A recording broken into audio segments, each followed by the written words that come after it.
भतारी मेरा होली में धोखा दिया है, भतारी मेरा होली में धोखा दिया है। तब मैंने भी देवरा जी को मौका दिया है, तब मैंने भी देवरा जी को मौका दिया है। भतारी मेरा होली में धोखा दिया है, भतारी मेरा होली में धोखा दिया है।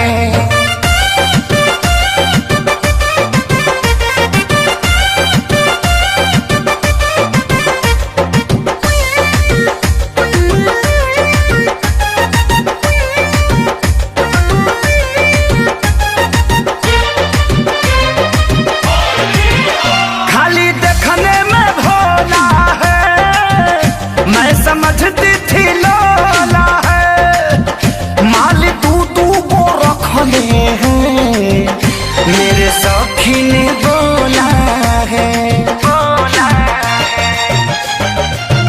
ए हो वो खाली देखने में भोला है, मैं समझती थी लोला है, माल तू को रखले हैं, मेरे सखी ने बोला मिलने जाता है मुझको पाता है, झुमका बड़ा बड़ा उसको मुझे छोटा दिया है।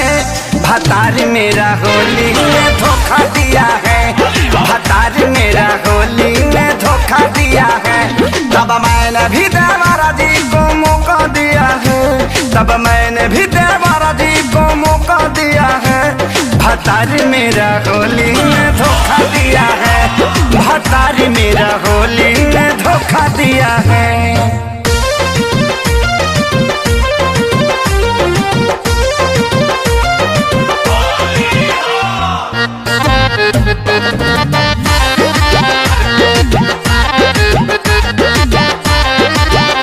मैं भी ठेला दिखाऊंगी, रोज फगुआ मनाऊंगी, समझ हाथी देवरा से उसका बदला सधाऊंगी।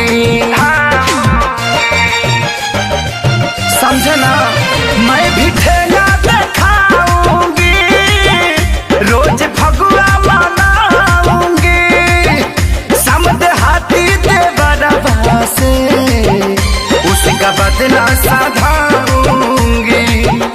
पूरा हाना है पता चला है कि खेसारी ने रकम उसको मोटा दिया है।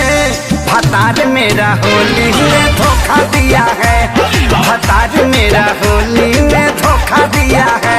तब मैंने भी देवरा जी को मौका दिया है, तब मैंने भी देवरा जी को मौका दिया है। भतारी मेरा होली में धोखा दिया है, भतारी मेरा होली में धोखा दिया है।